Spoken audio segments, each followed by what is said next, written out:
Hi, and welcome to Thanks Again to Film Podcast, episode 18, Cargo. I think it's 18. I got the number wrong last time.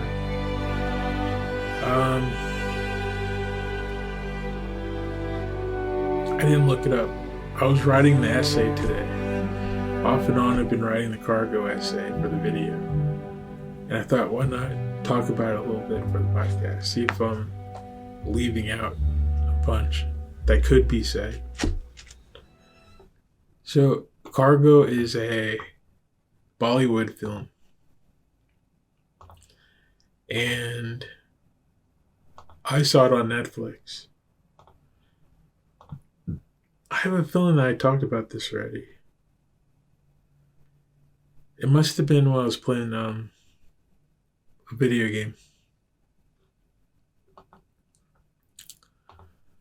But there's another Cargo movie with Martin Freeman. That's not the one I'm talking about. I'm talking about the Cargo movie. It says Cargo Movie Bollywood.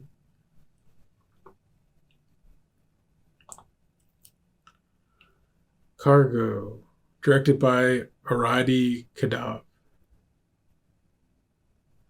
Written by Aradi Kadab. So he wrote it and directed it. Singer-songwriter. It's a nice movie. It's one of those movies that sticks with you.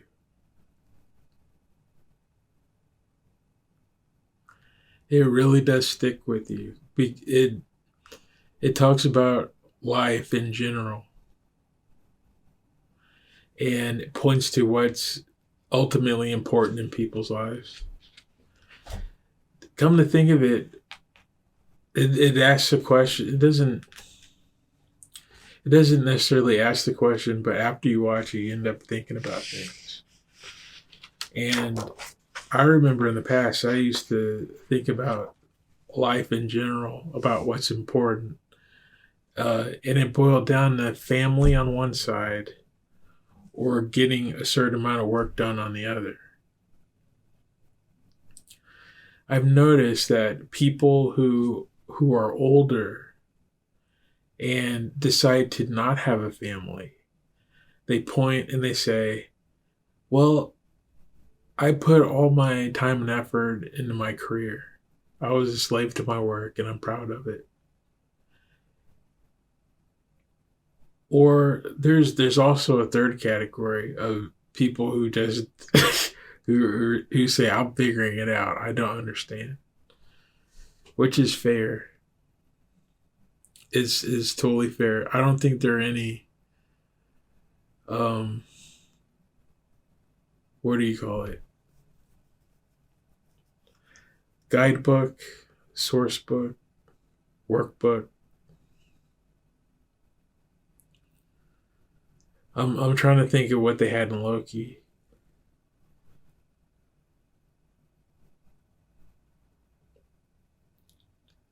The handbook. There's no handbook on what you're supposed to do. Yeah. Is mainly be kind and then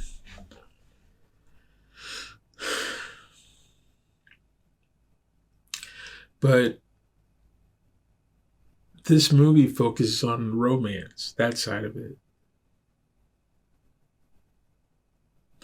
I have opinions.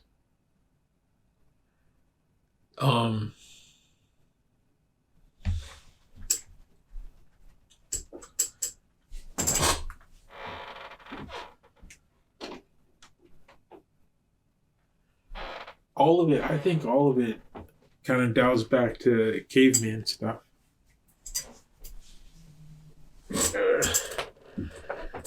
Of the idea of evolution and what people find important. It's usually either Well, it's the Olympics, is what it is. It's pushing people forward either way if you focus on your family or your career. It's like when you um, play a game of Civilization and you start off in the Stone Age and then you keep playing it, and by the end, people are on spaceships and aliens show up.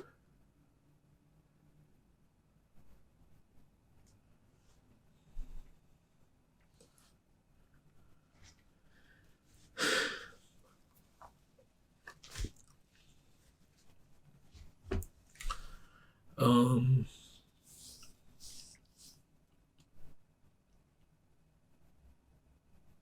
yeah, but focuses on marriage, which is what most people want, I think,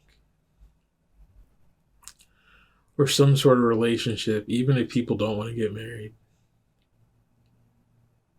People tend to want to partner up. Um, so the movie starts. These spoilers, by the way. The movie starts out with. I'm gonna look. Where's the guy's name?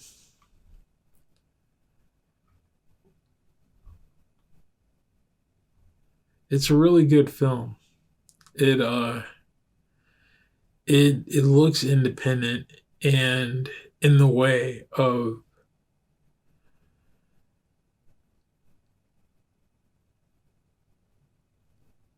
what's the word I'm looking for? Like homemade.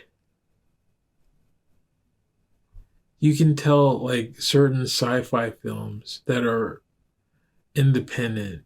It's like they have hand built sets that come across as something charming. They didn't spend millions of dollars to rebuild the space station. They cut some cardboard and then they have someone off to the side move it like an old TV set. And it looks as best as it can. And it looks amazing. It's a I don't want to use the word charming over and over again. I found I'm saying that lately. But it's a good movie. This doesn't go over the. I went to the Wikipedia again. They don't go over the plot.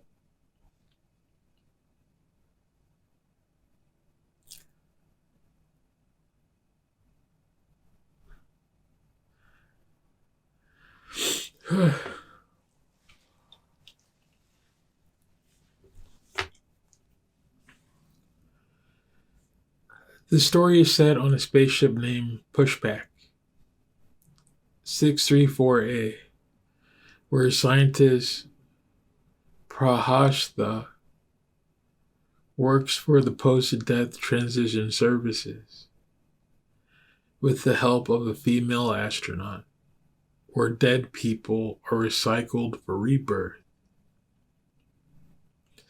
So the idea is that you die and then there's an afterlife. But what actually happens is you get booted up to the space station where it's like the airport.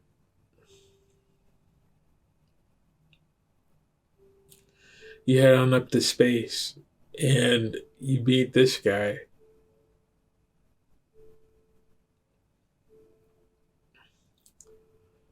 Prahasta. Praha. Prahasta.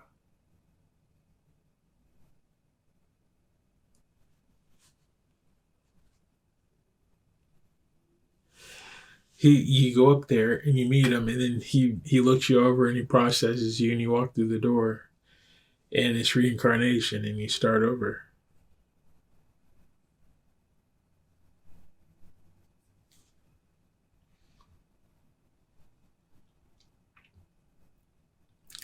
This film goes back to 2020. So the movie, I'm looking for for a review of it. Cargo review, spoilers. I could have sworn I've gone over this. Hold on. I'd have to say, when watching it, there's a handful of cultural stuff that surprised me. It's not negative, but it stands out. I grew up Catholic, and it just is a bit of a head scratcher. But I'm going to read a little bit of this review.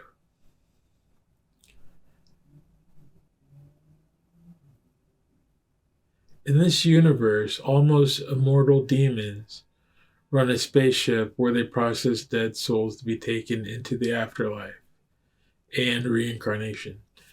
Now, that's what stands out. That they use the word demons to describe the heroes of this story, which are just people who work in the afterlife. And it reminds me of Buddhism, or a lot of the stories that show up in Japan where they don't have Christianity, and it means something different, I think. I think it's a little more loosely referring to like calling someone a hoodlum or a thug, but in spiritual terms. But when you hit Catholic, it means heaven and hell and all sorts of brimstone, and it's nasty. And I noticed it in the anime too. It means that too, but I don't know. It's a little less. It's less evil, I guess. It's like the stories that I've seen lately. If it pops up, is some sort of person that lost their way, rather than Dante's Inferno, because you'll see that stuff and it'll be in an anime. Like, I don't want to point any out, but they'll have a cute, clever creature look like a beast man walking around trying to help everybody. They'll have little cute sprites dancing on screen.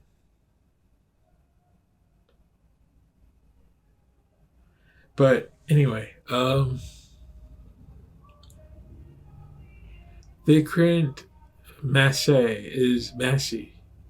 is one of the first astronaut demons running one of the spaceships. His supervisors make him take on an assistant, Shweta Tripathi. He disapproves of her.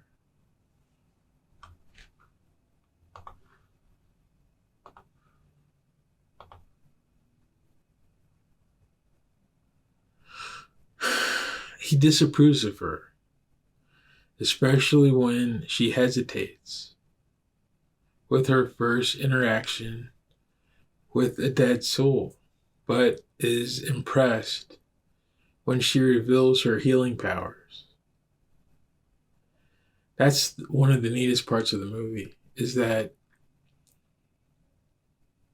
the idea of someone dies and before they can move on, that whatever happened in life needs to be healed.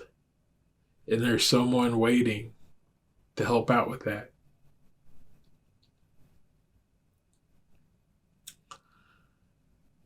The other thing that I thought was interesting, I could have sworn I did this podcast already, but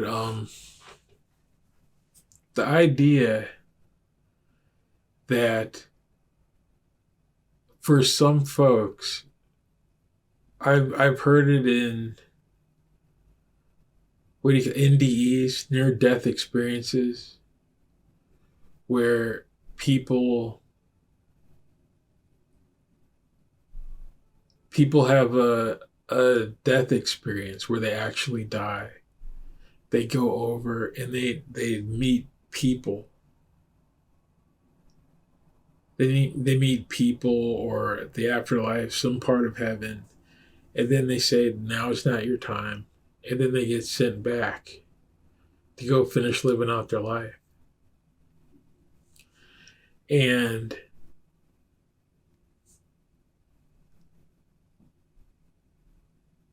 I always this strikes me as something interesting, as it's like the Albert Brooks movie where he dies defending your life. It's called. He dies and he goes over, and then it's a courtroom case of them going back and forth over his decisions, good and bad.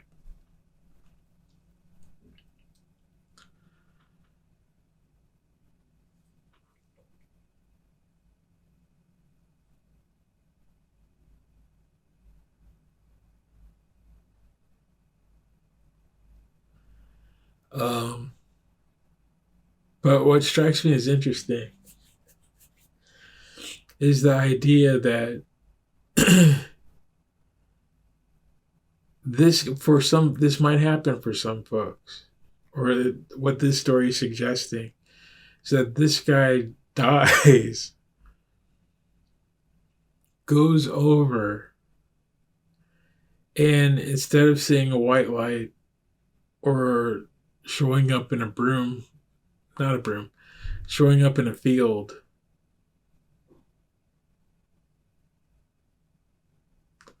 and then being greeted by strangers with happy faces, he dies, goes over, and is handed a broom. It's like there are people behind the scenes who put on that production of the white light. And that's such an interesting idea that for some folks have to work backstage.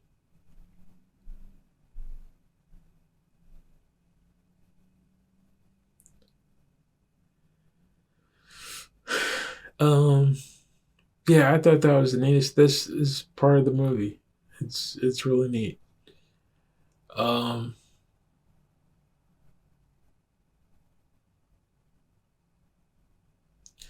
the other okay, the main part of the movie, Shredder forces Vikrant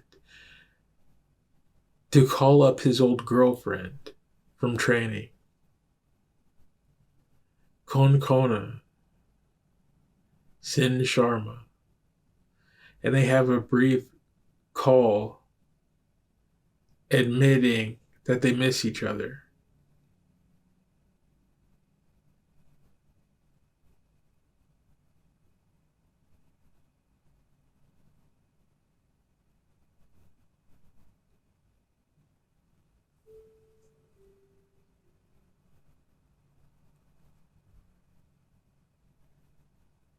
I'm reading this. I'm reading ahead a bit. Vikrant is now called back because he had more than 10 repeats. Uh, Incidents. That is, people who died and were reincarnated and died again on his watch.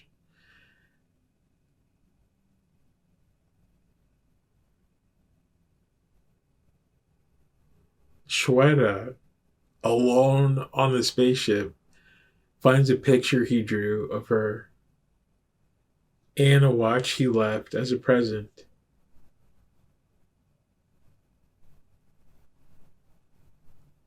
She welcomes her new assistant to the station. Um, that's pretty much the movie. But Shweta,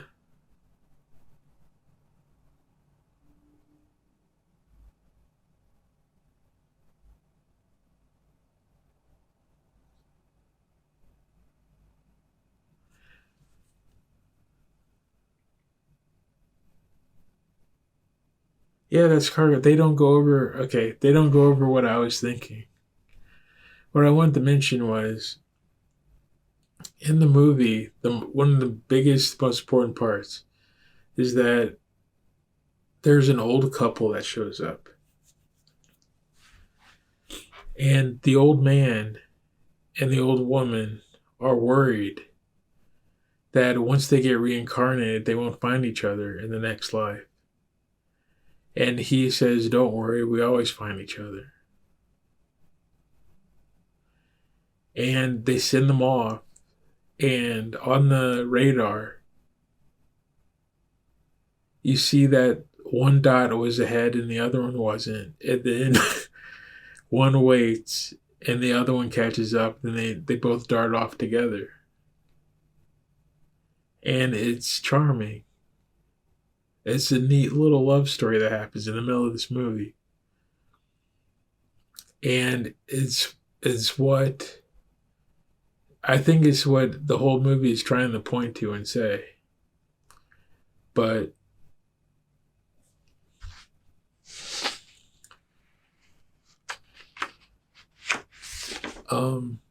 what it boils down to is that Vikrant gets the courage to call a woman that he's been holding a candle over. And Konkona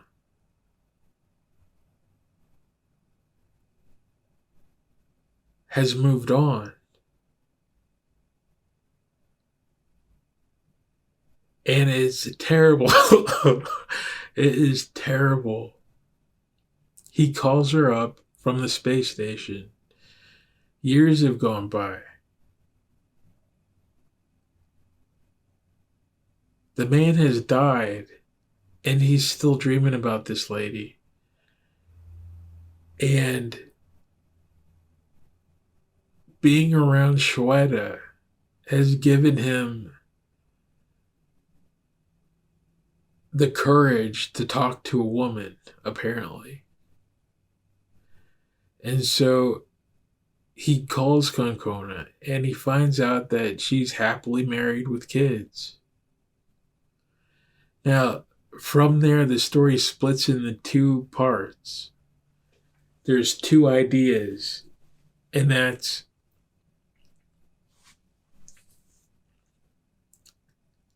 if he's I couldn't figure it out. If he's calling her from the afterlife and she's dead too, it's like some afterlife phone call, then it's a sad story.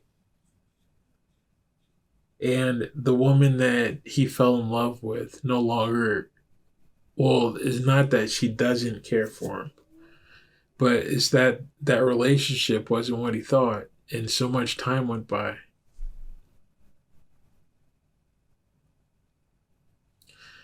But in that conversation, she admits that she did have feelings for him, but he went missing.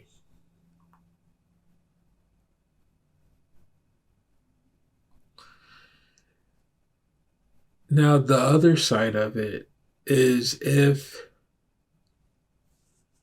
he's making an afterlife phone call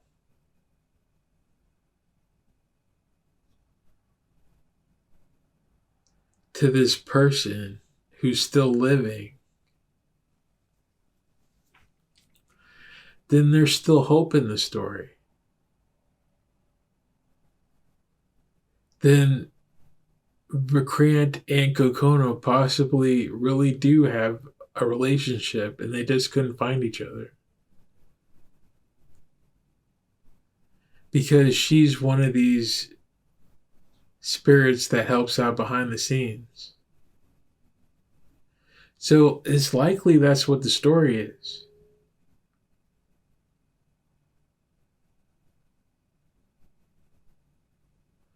I don't know. It's way more hopeful if she dies and he's still waiting for her. And then she can throw away her family on Earth and they can walk off happily ever after. That's way more happy. No, I mean, either way, it's a sad story. I'm trying to piece it together. Either, if this, I don't know. Either way, she moved on.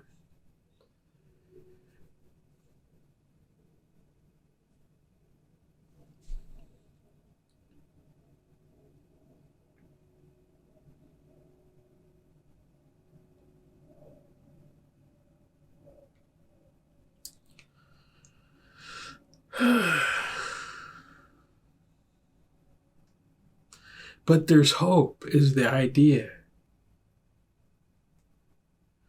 This woman still might throw away her family for a recrant.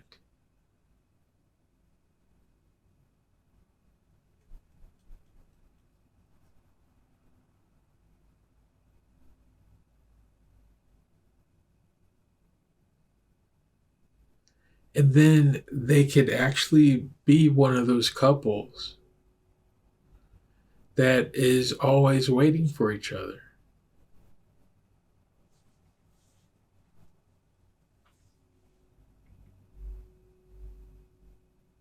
It gives all sorts of hope to people, this movie.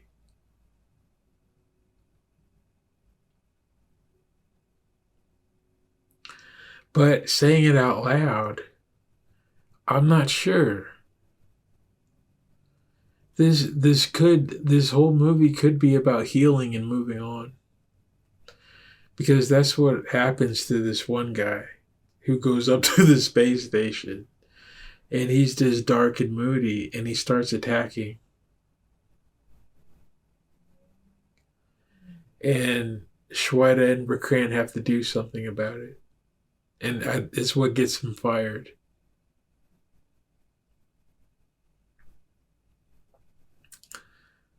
But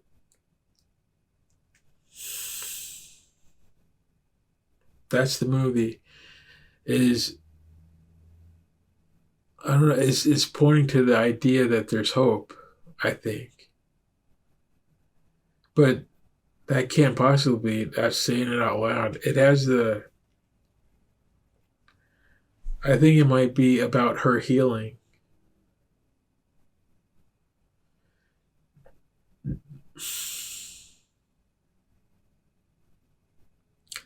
It's something that it has the point towards some type of healing that needs to take place so that people can move on.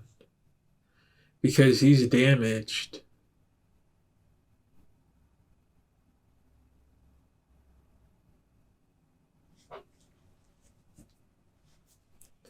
He's a sad guy at the beginning of this story because he's not with the woman that he fell in love with.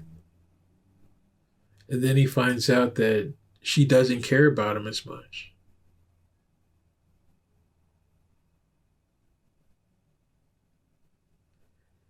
And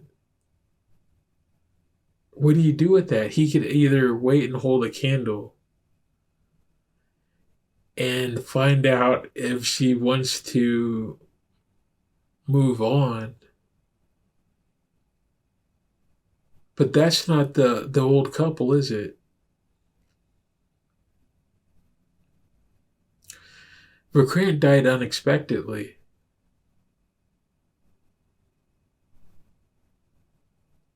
He died by an accident of some sort. I remember he fell down some stairs or something. And that suggests that he could have dealt with this bad news while he was still alive.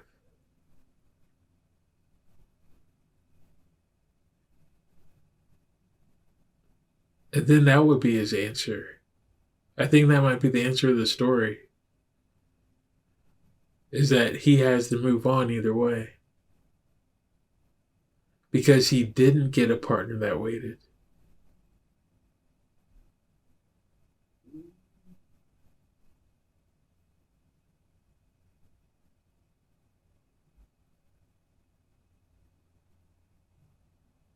I don't know. It's penguins. It really is penguin stuff.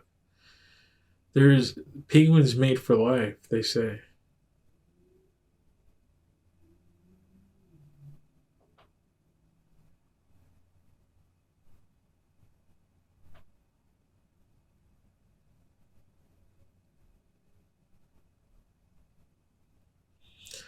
It I'm there's a bit of a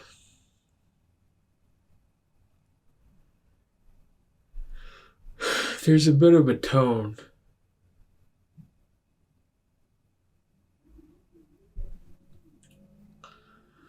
Well, it's a good thing.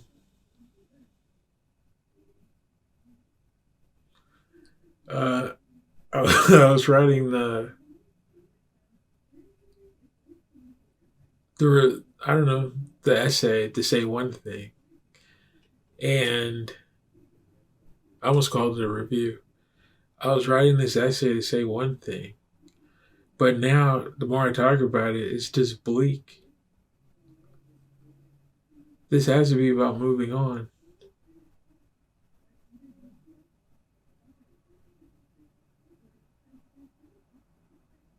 But then again, if there's hope, she could show up and say, "Where were you?"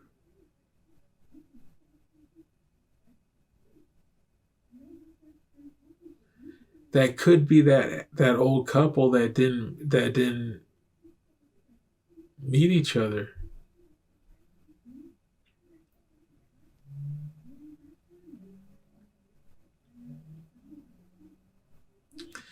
It's such an odd thing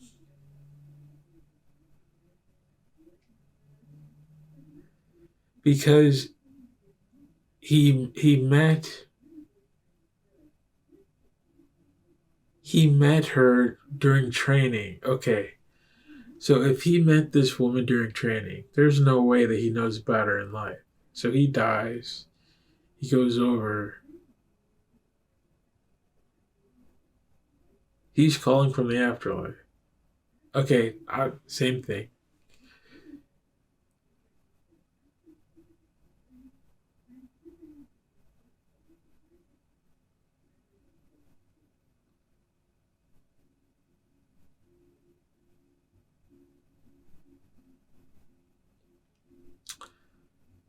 The idea of moving on.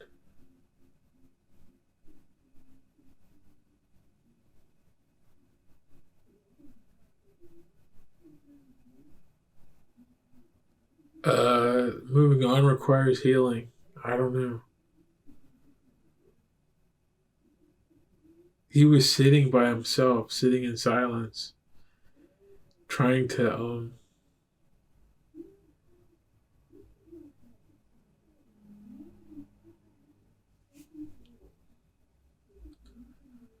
get. I don't think he was getting over. He was nervous about talking to her.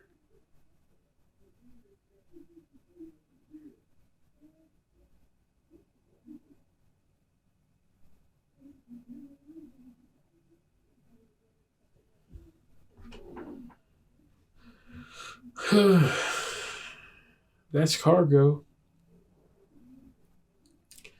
I'm gonna have to think about it some more.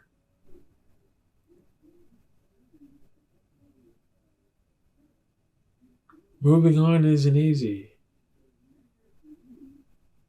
For a select few, you you might have a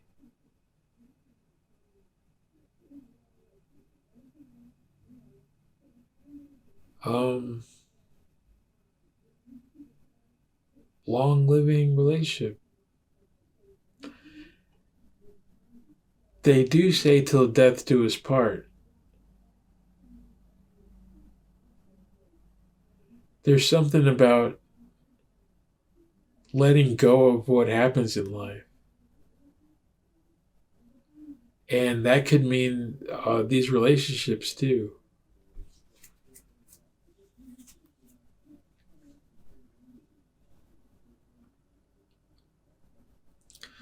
Death could literally be a little more encompassing than people think. it could possibly mean that everything dies and then you get wiped clean and head off to the afterlife. I think that's what the movie is saying. That your experiences in life aren't carried over.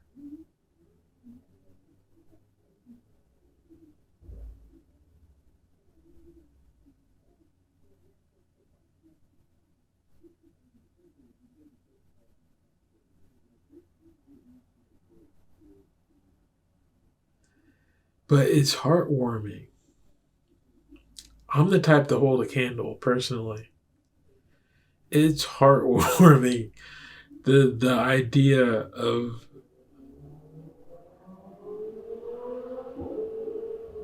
there being someone,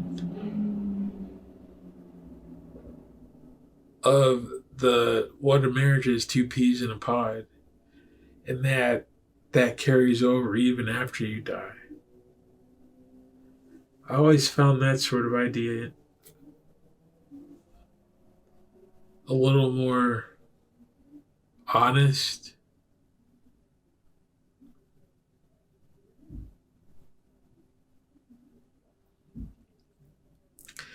I've never heard anyone say the opposite of we're married till we die. I can't wait to get rid of you. As soon as I die, I'm back in the fishing pool. What do they call it? I'm back.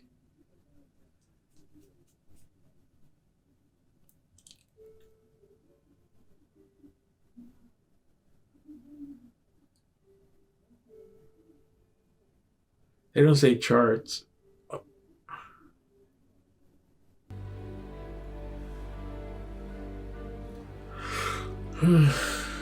That's cargo.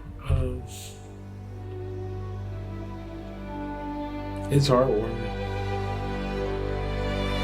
Okay, thanks for listening.